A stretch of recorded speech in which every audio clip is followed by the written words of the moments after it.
Good morning. You doing good? Enjoying camp meeting?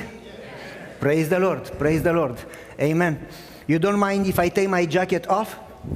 If you mind, I will pray for you. It's a privilege to be with you here. And it's going to be also a privilege when I go home to my wife. My water is there. Thank you, though. Okay. I remember specifically the youth from the church went camping in nature. And I always had too many ideas. I never missed ideas, moreover for pranks. And the pastor talked about prayer. And I told him, have you seen the power of prayer? He says, yes. Do you want to experience it this weekend? And he said, yes. I said, okay, we will pray for it. And then after we ate corn on the cab, I took the leftover cab and I got it in the muffler of his car. You know what that means? So he started the car when he finished. And after he drives like 10 feet, the car dies. Nothing. There was no way to eliminate the exhaust, you know. So he tried and tried and tried, and he asked us to push the car, and they looked under the hood. And I said to him, have you prayed? He says, no, you are a pastor, you should know better.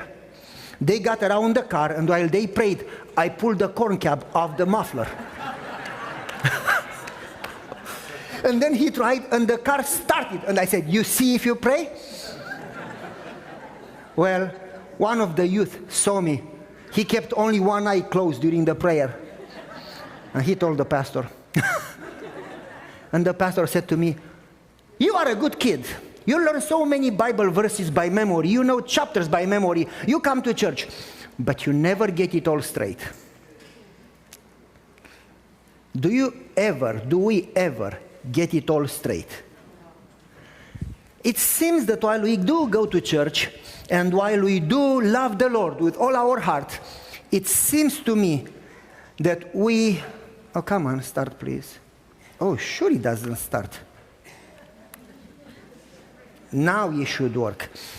It seems to me that we never fully get it all straight. We still struggle. We have little things, some things that we cannot give up, we cannot overcome.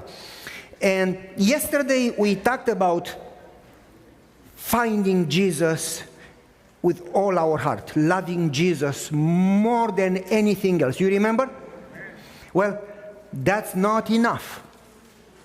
Today we are going to take one more step. And I'm going to read the Bible verse as we start. I'm going to read the Bible. It says, what happens? Why it doesn't show on the screen? Okay, amen. The kingdom of heaven is like a treasure hidden in a field, which a man found and he hid it. And for joy over it, he goes and sells all that he has and buys the field. The kingdom of heaven is like a treasure. When I was a kid, I was at my grandfather's house from my mother's side. And my grandfather from my father's side was a godly man. But my grandfather from my mother's side was not so kind. In fact, if I told you some of the stories, you would think that he was a criminal, he was a monster. He was extremely bad, extremely bad. He, for some reason, liked me, but he didn't like anybody else. So I was at his house. And with two neighbors, same age, we started to play hide and seek. And he didn't have a basement, but he had a crawl space under the house. Do I say it right? Crawling space, whatever, you know what I mean. And nobody would get there because there were spiders. I missed the class when they taught fear in school. I don't have that feeling of fear. I don't know what fear means. So I could not care less snakes or spiders. I can eat them before they eat me, you know. And so I got there, and it was dark. And I go right in the farthest corner of the house. I mean, even if they came there, nobody would go there. And I knew they will never find me. As I am there, I touch something strange. I mean it. Next day I went there with a flashlight and I found 3 literally clay jars so big filled with gold. And I learned from my mom that gold was somehow, received from my great-grandfather from the Turkish, when the Turkey Empire was taking over Romania. And he killed some Turkey people from the army, and he took from the leader of the army that gold, and he hid it. And they came after him, and they could not find him, long story short. And he gave it to his son, and he gave it to my grandfather, and he kept it hidden. And when the communists took over, he had it there, and nobody could find it. And so I was foolish enough to tell the story. I found it. In fact, I saw in Western movies that they would take the coins and try them, so I did that. I felt good. I did that to a gold coin, Well, next day I went back after I told the story, and it was not there anymore. He moved it. And then he died. And nobody knows where he put it. And somebody else purchased that house. So I don't know how to go there and where to dig to find it. And somebody may come with a shotgun. Hey, what are you doing on my property? But I am not telling them so they don't look for it. At least, So there is a treasure there, and that's a real story. I don't know what is the value of those 3 clay jars with gold coins from the Turkey Empire. Can you believe that? Now I don't know the value, but I am asking you, if you found a treasure, imagine, that is hundreds and hundreds and hundreds and hundreds of millions, maybe a few billions, let's suppose, that could change, has the potential to change your entire life and your children and grandchildren forever. Would you be happy or not? Huh? You don't believe that? Yes. I would scream. I would jump up and down and dance the holy dance, and I would just celebrate forever. The guy found a wow treasure, unmeasurable value. Was he supposed to be happy or not? Okay. What is the treasure in the Bible, in the parable? Jesus. We found, listen carefully. I have decided to follow Jesus. I have decided. We found Jesus and we decided to follow Jesus. And when you look to our Christians walking on the street, they are like beaten with baseball bats in the head. Why aren't we so happy? Why don't we scream and jump and rejoice? Can it be that we never actually found the treasure?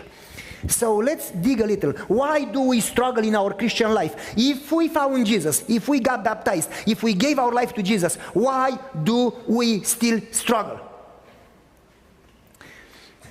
My grandpa that had the treasure was always stressed and angry. My other grandpa that had no treasure, he was always whistling and happy. What was the difference between the two grandpas? In the story, if you look carefully, number one, the man found the treasure. Number two, the man hid the treasure. Number three, the man sells all that he has. And number four, he buys that field. Number one, he found the treasure. Yesterday we talked about finding Jesus, giving all your heart to Jesus.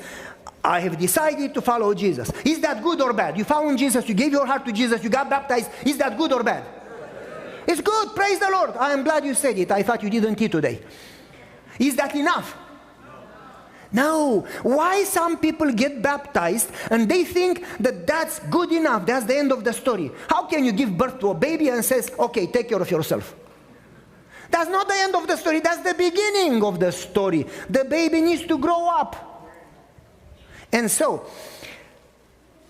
What is the treasure about? In the parable, the gospel is the treasure, says Christ Object Lesson, page 104. However, if you keep reading, in the next paragraph, it says that the gospel is the good news of Jesus. And that Jesus is the treasure. Jesus is the treasure. This man found Jesus. And so, Jesus is the life, Jesus is the light, He is the bread, He is the door, He is the Word that became flesh, He is the treasure. God Himself, the treasure, came among people, lived among them, and they were talking about God, going to church, eating healthy, keeping Sabbath, returning tithe, going to camp meeting, and they killed the treasure. You follow me? They killed Jesus. God, the treasure, was among them. They found God and they killed God. Can you go to church, be baptized, know everything, do everything, and kill Jesus? Be in the church, yet worship the beast. Be in the church, yet be lost like the lost coin. Can you say that you follow Jesus and yet daily reject Jesus? I want you to read carefully give me 1 second. I'm going to go one slide forward. Okay, so the 4 steps, you already talked about it. It says that the guy found the treasure, found Jesus. But then it says that he did what? He hid the treasure. Why would he hide the treasure? I want you to understand what happens. Why would he hide the treasure? I have hidden thy word into my heart. Jesus says, if you don't eat my body and don't drink my blood, you cannot be saved. I put it in my words. How can you eat his body? How can you drink his blood? The Bible says that people don't live only with bread, but they live with any word that comes from God's mouth. How can you hid the treasure? It's not enough to go to church. It's not enough to find Jesus. It's not enough to pray. It's not enough to study. You need to digest it. It needs to go into your bloodstream and fill your whole body, every single cell. You need to fill yourself with the treasure. The treasure needs to be like when you put an IV, it has to go in every corner of your body. The treasure has to take over, to flow through you. You follow me? Unless you are absolutely filled with the treasure, it is not enough. And I'm going to get there and give you some bad news and some good news. So, you hide the treasure. You need to internalize, to go deep, to search more. You need to digest it. You should not only study. I did 3 chapters today. You need to take one verse and eat it. You need to think about it. You need to pray about it. You need to repeat it. You need to think, ask questions, go again, search, read the Spirit of Prophecy, read the Bible, pray again, eat it to the point that you dig as deep as possible in that treasure. You need to make it yours. After he hides the treasure, he goes deep, he puts it into the heart. By the way, Jesus says in Psalm, thy word is in my heart. And I don't remember the way it sounds in English, but the word should be in the heart, not only in the brain. You need to put it all in. After he hides it, he sells everything he has. Listen carefully. If anyone comes after me and does not hate mother and father and wife and children and brothers and sister and mother-in-law and his life, he cannot be, and his job and his car and his house and his education, he cannot be my disciple. The guy sells how much? There are people who sell 50% when they follow Jesus. There are people who sell 75%. There are people who sell 90%. People who sell 95%. People who sell 98%. Is that good? The 2% left over that you don't sell to Jesus, who does it belong to? Hello? Satan, not self. If it doesn't belong to Jesus, guess what? It doesn't belong to you. It belongs to Satan. Let's not fool ourselves. You know that if you don't sell everything, actually Satan has access to your heart. My father used to say, Satan doesn't need all your life. Jesus wants it all or nothing. Satan is happy with 1% or 2%. As long as he has a corner in one of the closets, he can come into your house anytime, because that's my corner. I need to go to my place. He has some ownership there. And he then works from there. Jesus wants it all. The young rich ruler comes to Jesus and says, teacher, what can I do to inherit eternal life? You don't do to inherit. You belong to inherit. You are born in somebody's family, and because you belong to the family, you inherit. You don't do to inherit. You do to earn, and you are born into it to inherit it. So he says, what can I do to inherit? And Jesus says, have you obeyed the commandments? And Jesus was challenging him to think. He says, oh yes, I obey all the commandments. I am a Seventh-day Adventist. We believe that we should obey. Not for salvation, but we must obey. Jesus says, wonderful. Sell everything. He said, well, I did sell about 40%. Sell everything. I could go to 75%. Sell everything. Lord, how much do you mean everything? And God says, absolutely all. All. Nothing left over. Give it all up. Surrender all. No control. Zero. And the guy did what? He says, Lord, can I actually keep going to church and do all that I do and be a good Adventist? And Jesus left very sad. Why aren't we happy? Can it be that we never sell everything to buy the treasure?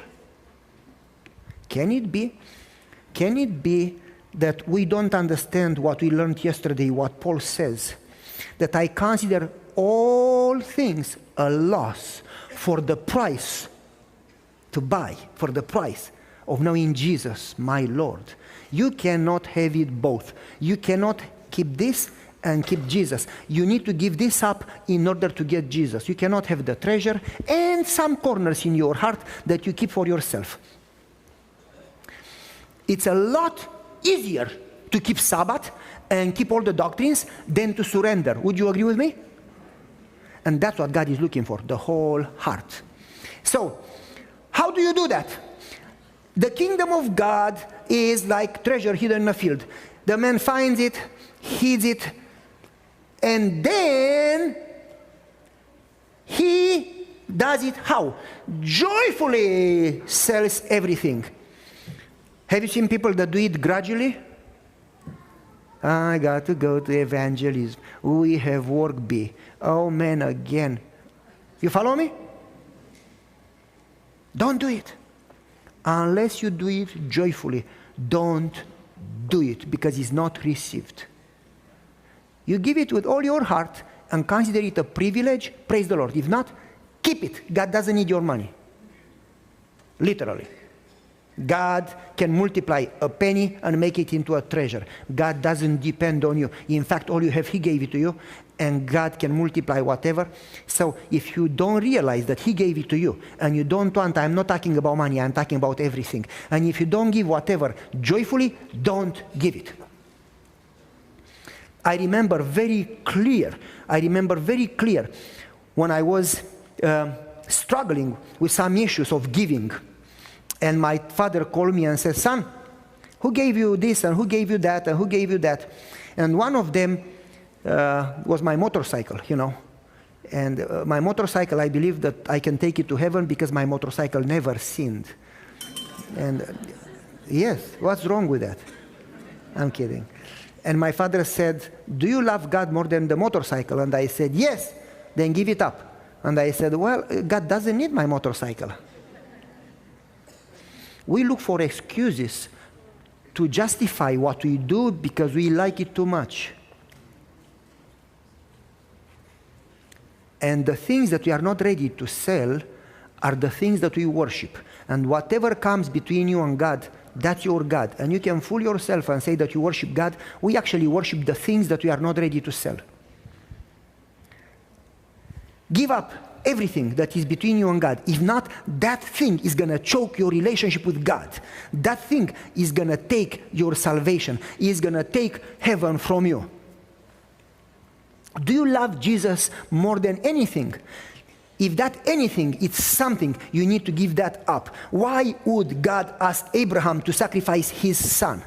Can it be that sometime we love our kids more than we love God and make them idols? Can it be that sometime we love our jobs or we love our whatever more than we love God? Whatever comes between you and God, that's what you worship. Do it, sell it joyfully. David fully devoted all his heart to seek the Lord.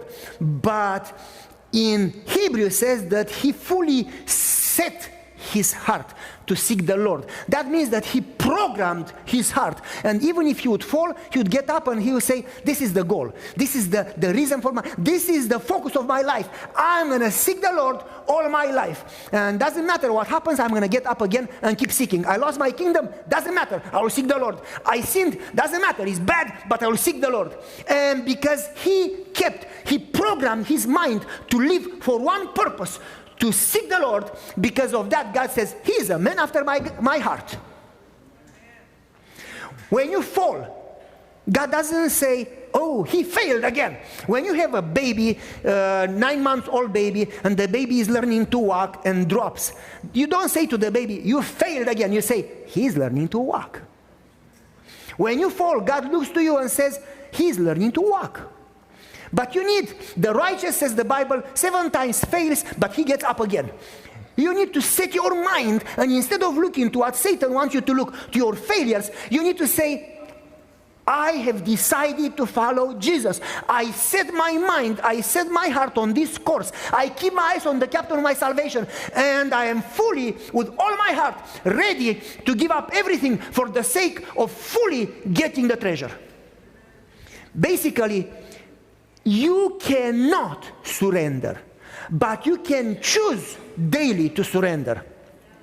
Seek my face, and that's what I do, Lord. Your face I seek. So let's move on.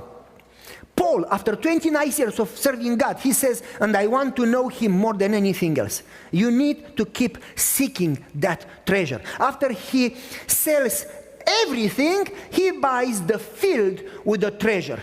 The field is the word of God, says in Christ Object Lesson.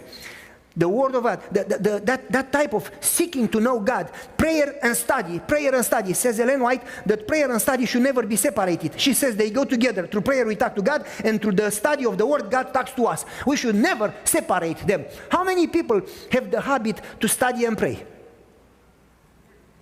Great. How many people do it as a duty? Don't raise your hands.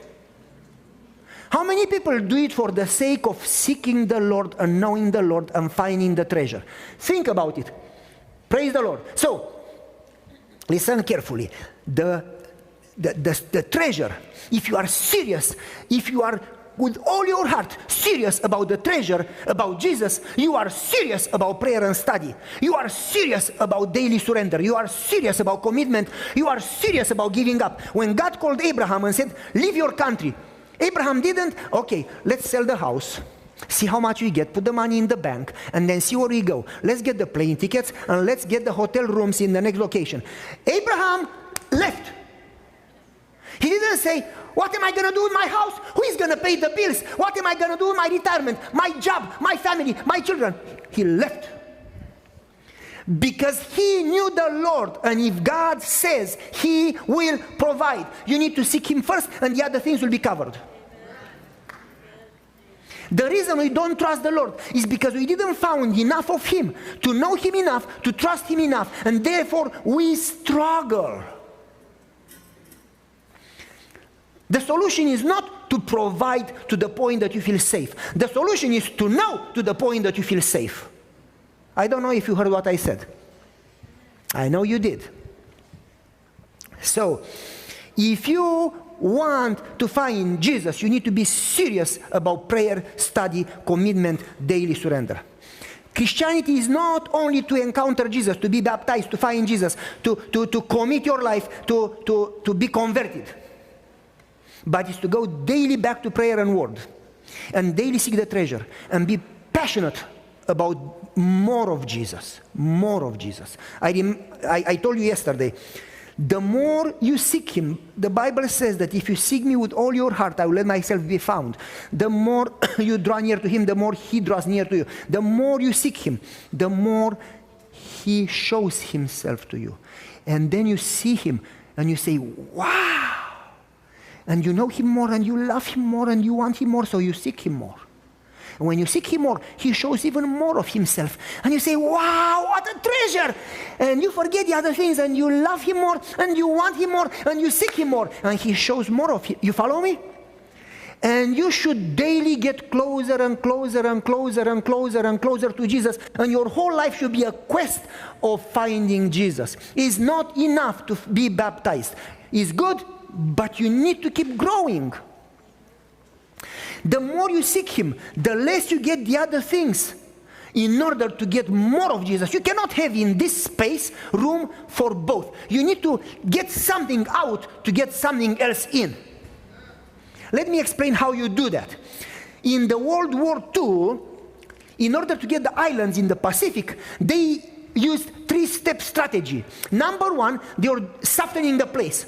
They would throw in bombs from the planes, a lot of bombs from the ships, a lot of bombs to weaken the resistance.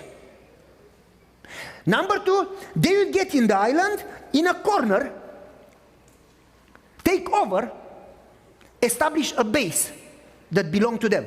And number three, they would throw bombs to the next part, and to soften the next part, and get another inch, enlarge the territory, and send bombs farther away and get another mile, and send bombs and get another mile, and they would soften, take over, soften, conquer, soften. You follow me? That's how they did it until the whole island was taken. That's what God does with you and me. God is going to allow. It's not that he rejoices, it's not that God wants you to suffer, but we never get it. We are so self-centered that we don't even know how we are. So God is going to allow a sledgehammer in your life. You know what I mean? Some trials.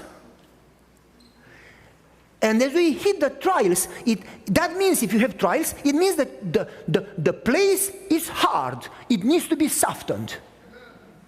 So God allows the bombs to drop in, the crisis, and as the place is softened and we humble ourselves and we say, wow, what am I going through? What's happening to my life? As he allows the hammer to hit, because it's better actually to lose a leg or a hand or so, if you lose it, not me, as long as that would help you to be saved.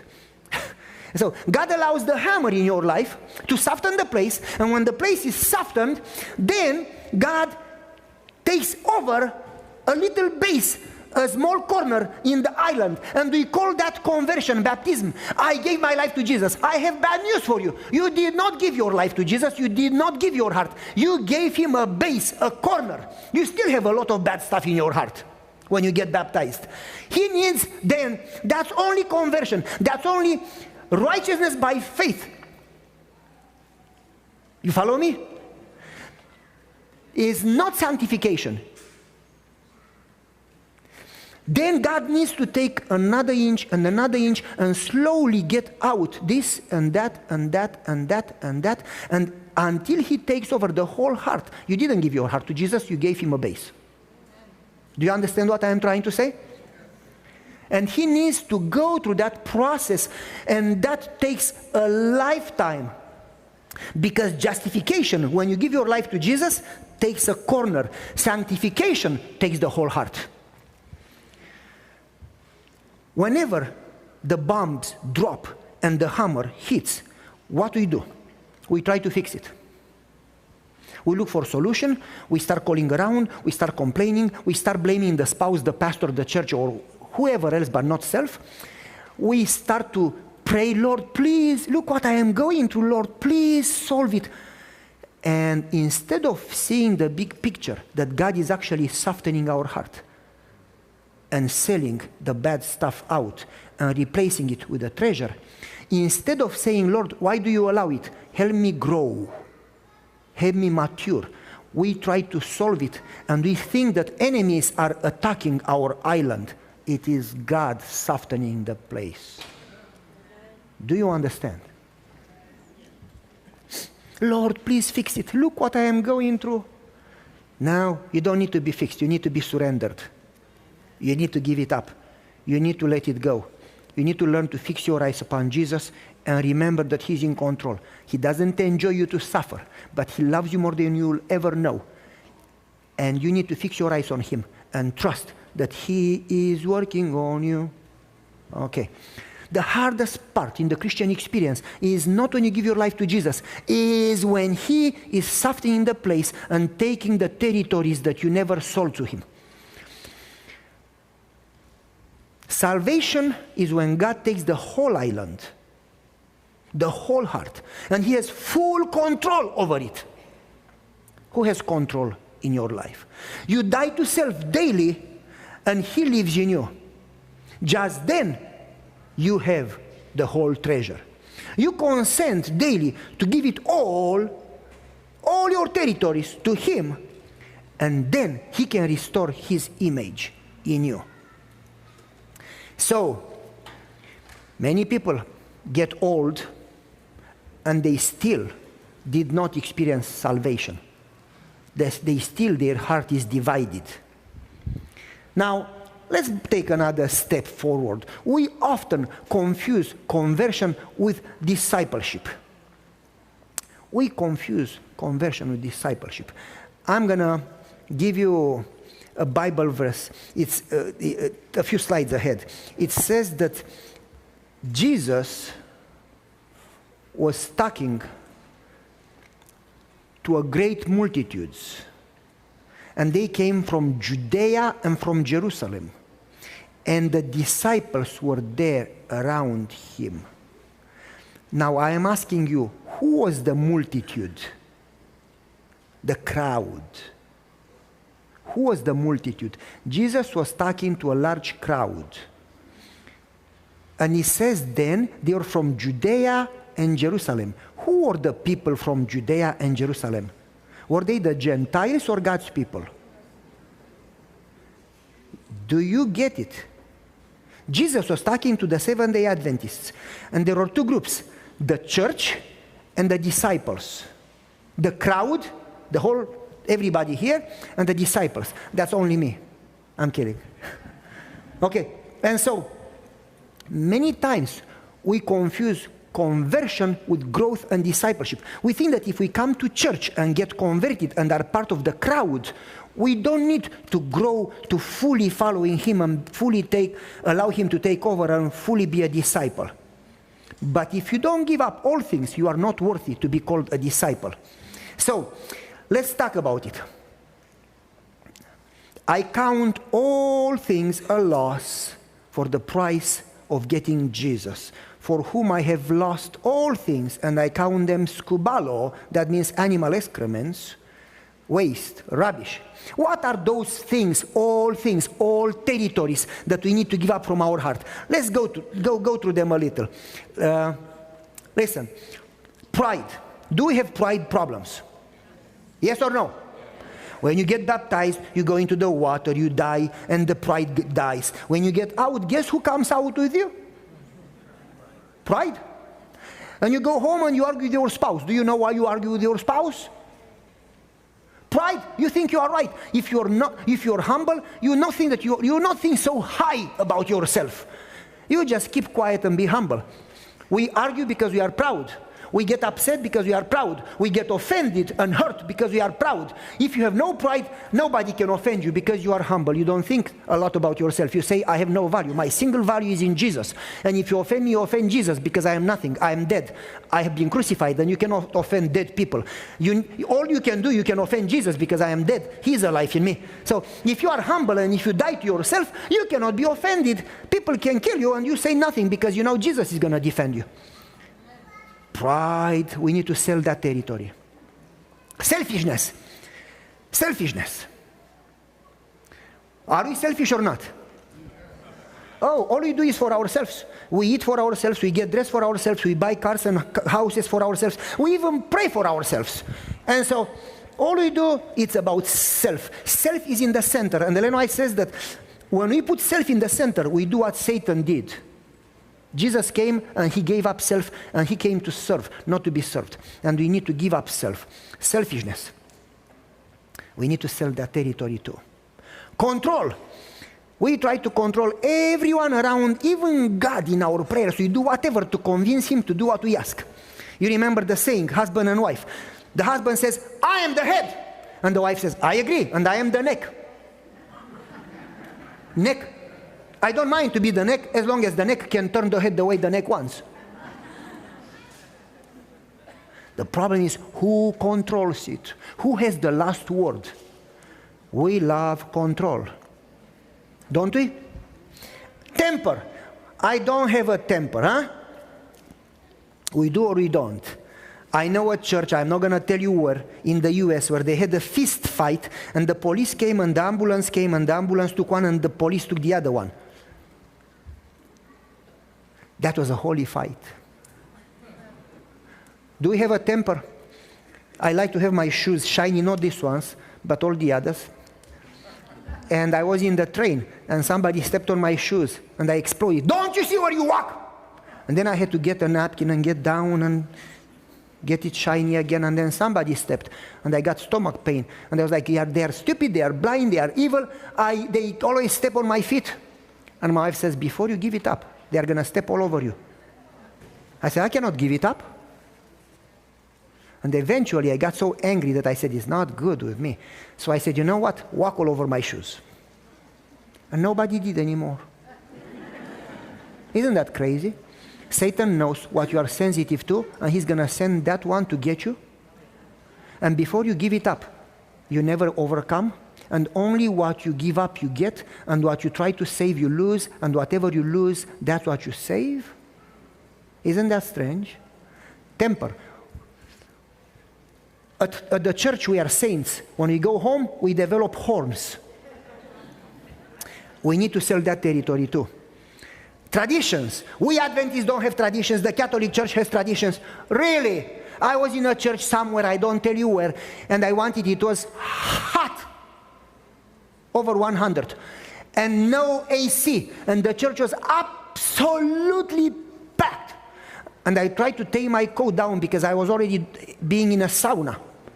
And they said, you cannot. You lose your salvation. Nobody will listen to your sermon if you don't have a tie and a coat. I never knew that the coat and the tie can save you. In a different church, they asked me to go to the stage with two in my right and two in my left. This one announces the song and praise in the beginning. This one announces the song and praise at the end. And I said, can we be only three? They said, no.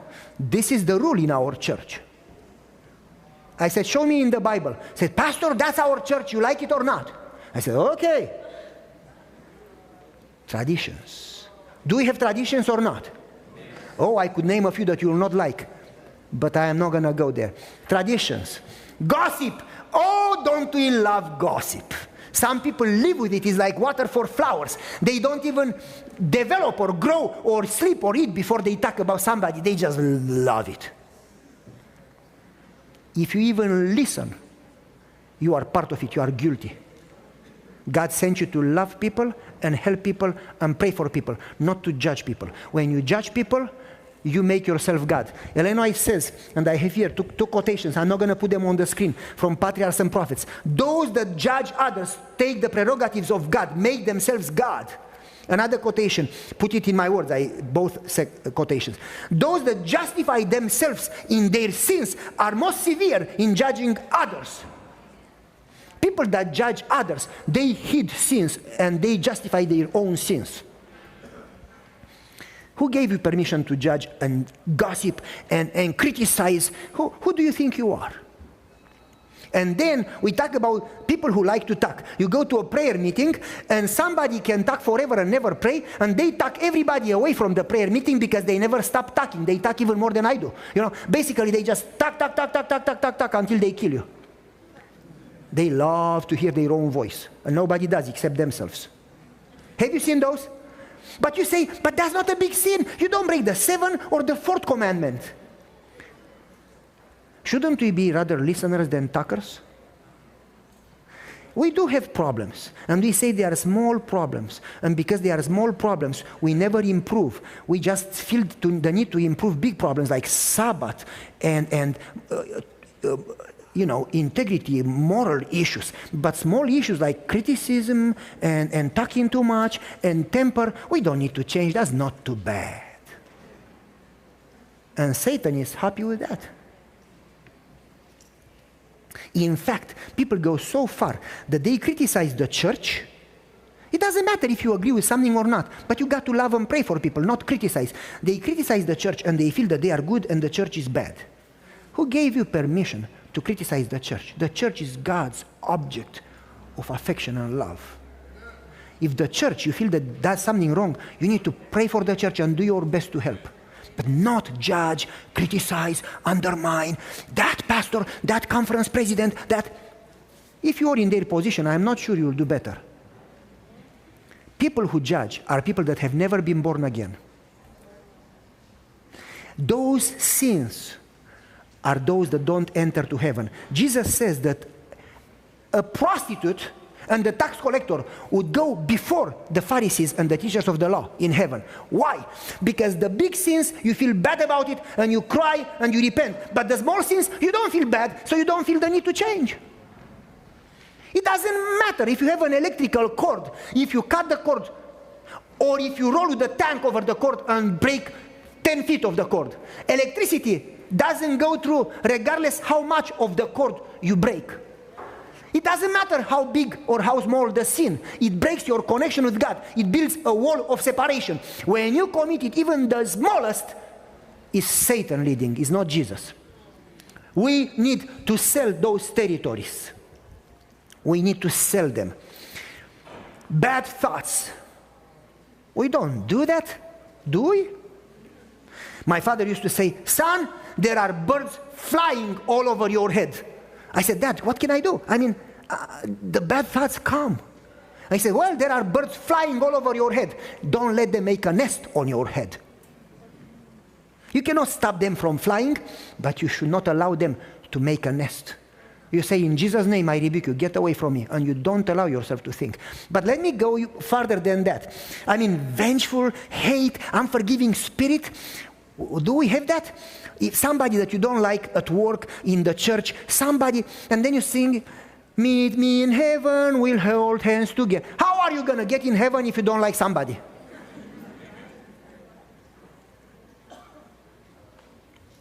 Addictions, bad habits, addictions. Do we have addictions? Well, I'm going to give you a few. Good food addictions, soy addictions. Yes or no? Do you feel that if you eat healthy, you can eat whatever, whenever? There are people that eat vegan and they are addicted to food. Am I right or wrong? Huh? Yes, addictions to church. Should we love the church? Yes. Should we worship the church to the point that it comes before God? You follow me? I don't know if I explain. Some people serve the church instead of serving God. We should serve God and through that perspective serve the church.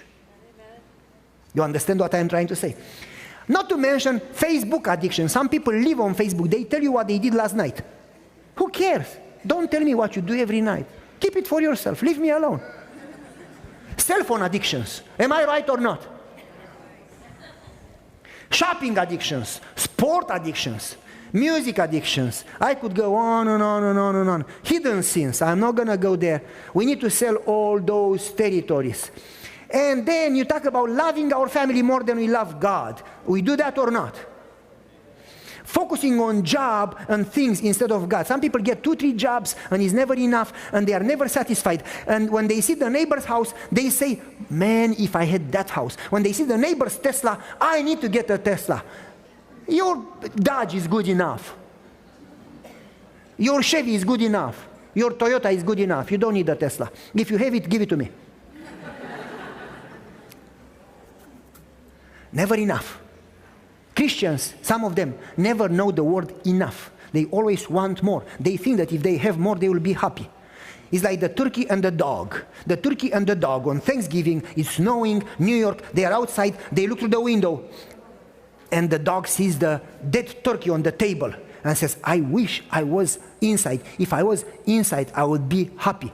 And the turkey from the yard looking to the dead turkey on the table says, I am happy or I am. You follow me?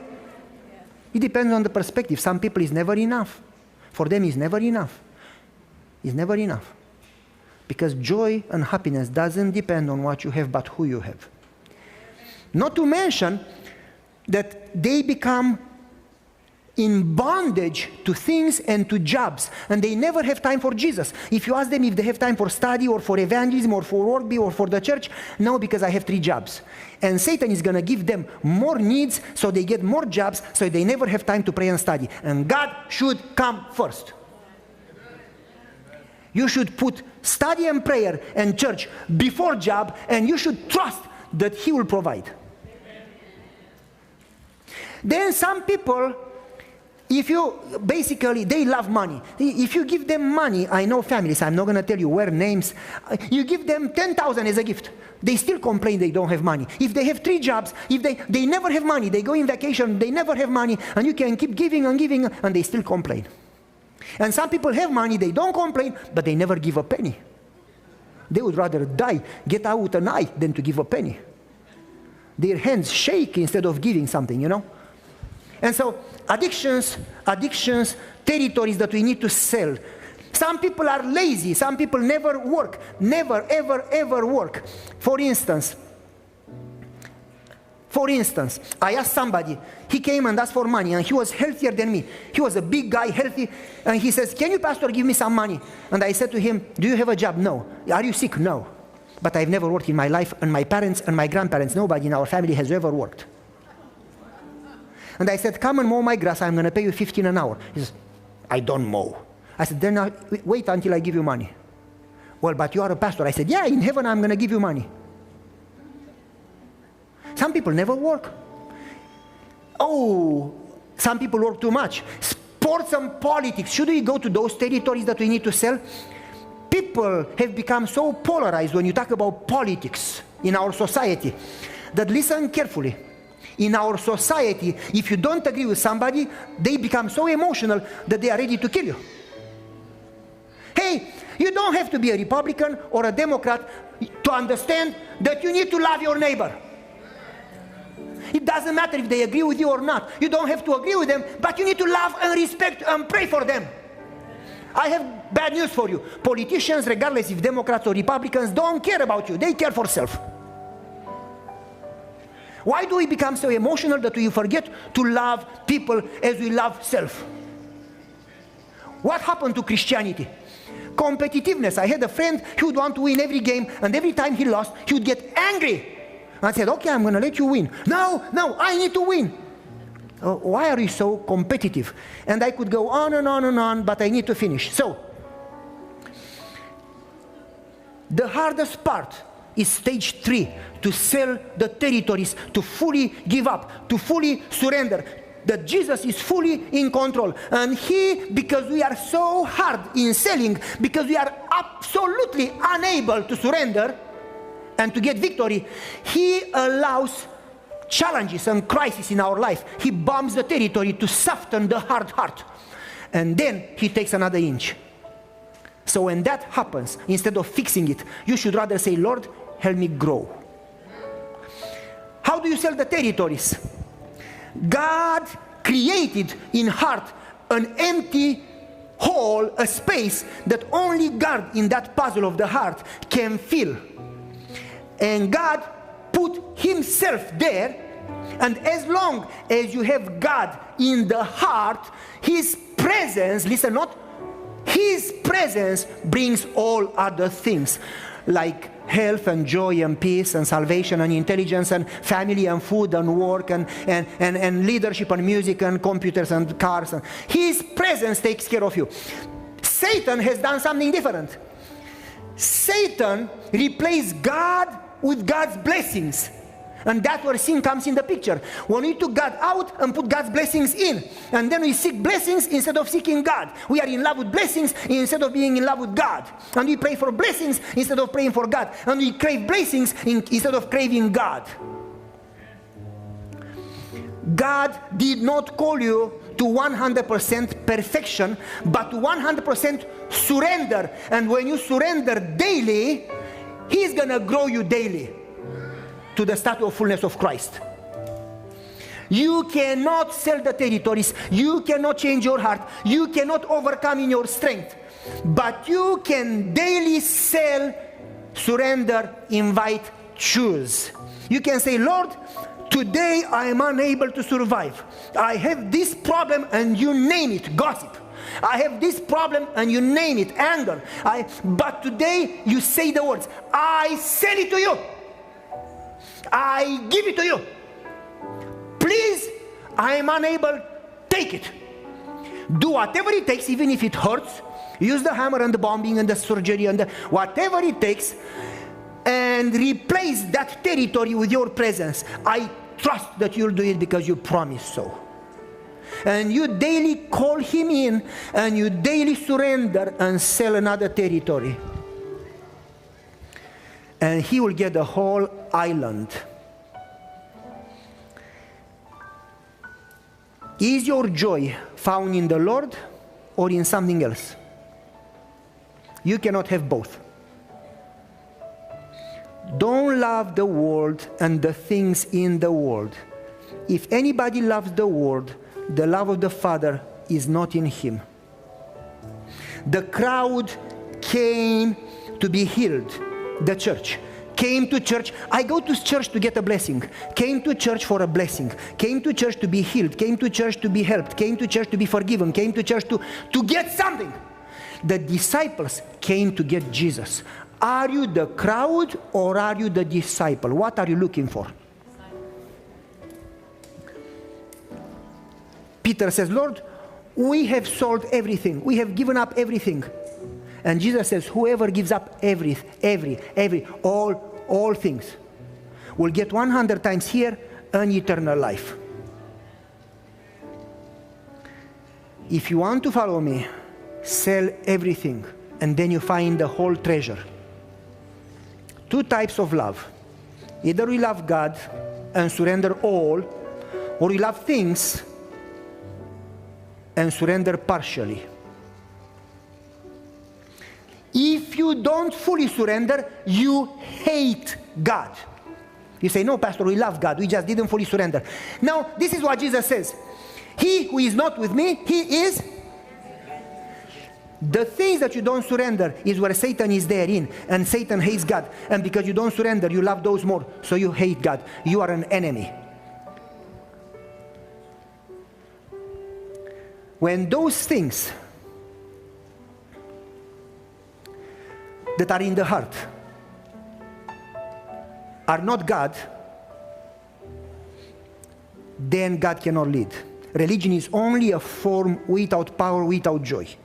The more we surrender, the more He can enter and give victory and change and transform. Are you willing to daily call upon the name of the Lord and surrender? Because religion has no power without that daily experience.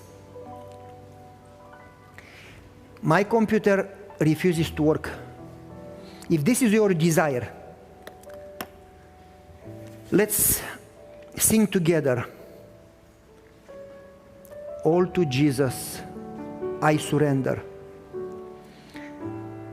I want to shortly try to share with you a little story, and that story is not very comfortable. That story I don't tell people too much because I don't like the story, and I am trying to forget that story. When I was in 9th, 10th grade, something like that, I believed in God. I did go to church. I did sing in the choir. I did learn 2 Bible verses every day by memory, literally 2 verses a day all my life. Since I was 2-3 years old, I learned until I finished college 2 verses a day. I knew whole chapters by memory. I did eat healthy. I did believe in the spirit of prophecy. I did believe in the state of the dead, 2,300 days and nights and everything. I did everything an Adventist does. But I loved TV to the point that I was spending all nights on TV until morning. There was not one movie that I didn't watch. You could say any name of the movie, I watched them all. In fact, you could start a movie, new movie, and I could tell you the end because they are all the same, you know. I got so good in movies that they became boring to me. I knew everything about movies. And then I started to like Friends, and I got a group of friends, and they are not church people. And they were drinking, I didn't drink. They were taking drugs, I didn't touch drugs. I didn't touch smoke, pork, alcohol in my life, never. I didn't touch a girl before my wife and I got married, never had a girlfriend.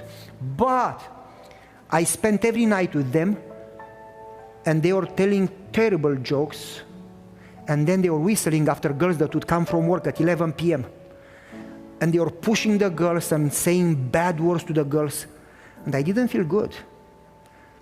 But I liked the jokes and the movies, so I stayed there. And every time I would go home, I would find my father praying, and I would ask him, why do you pray the whole night? And he would say, I'm praying for you. I know that you struggle. And I said, well, no, I didn't do anything wrong. I just go there. Did you hear me? I don't do anything wrong. I just go there. And my father would say, if you are there and take care of their clothes, you are part of them. When Paul guarded their clothes and they killed Stephen, you know. And my father said, if you are there, you are part of them, you are one with them. You need to surrender every corner. As long as Satan has a corner, Satan has control. And you are an enemy. And I said, no, I love God. One night, they screamed after a girl and called her names and pushed her, and I said, leave her alone. And they said, who do you think you are? You don't belong here. You never drink, you never take drugs. Get away, we don't even like you. And I left. And they were whistling after that girl, and she was walking faster, and I left. Next morning, I learned that they went after her and caught her when she went to the park and abused her. And they all went to prison. And the police did research, and I was not there. I left way when they started to whistle. I left. So I had no clue actually what happened until next day. And I was the single one not getting arrested. And it came to my mind how Satan takes a corner and how Satan takes control. And if you don't give up all territories and you don't fully daily surrender, you don't even know before Satan gets you and ruins your life. And that night, I went to prayer and I said, Lord, I would rather have you kill me, but I'm not going to move from here before I fully give up. And my father came to me and said, are you sleeping? I said, no, I am praying. And I told him the story. And my father said, son, what is wrong in your mind? Do you think that you are going to get victory tonight? All you get tonight is forgiveness and conversion. And I said, when do I get victory? And he said, every day. I said, you need to pray this prayer every day. Unless you fully surrender every day, you will die. That prayer I prayed, that night I prayed that prayer. I said, Lord, if you forgive me and you can still recover me and use me, I will surrender every day of my life. And I opened the Bible. I was in the beginning, so I was looking for signs. I opened the Bible. It was Isaiah 54. For a moment I was angry with you, but I will receive you back with a great love. When the mountains move, my love will never move from you. And I started to cry, and I said, I will surrender daily. And every morning since, I say, Lord, there may be some territories, some corners that I don't know. Please search me, kill me, beat me, hammer him, bump me, cut out of me. But please, I surrender that corner. Take it over. And I can tell you for sure that as long as you surrender and choose, God works. And it doesn't matter where you are in that process, as long as Jesus is working in you, you are safe. But there is no salvation without selling it all. So if you feel that God is calling you to grow from conversion to surrender, then you need to sing together with me and say, all to Jesus I surrender. Let's sing together.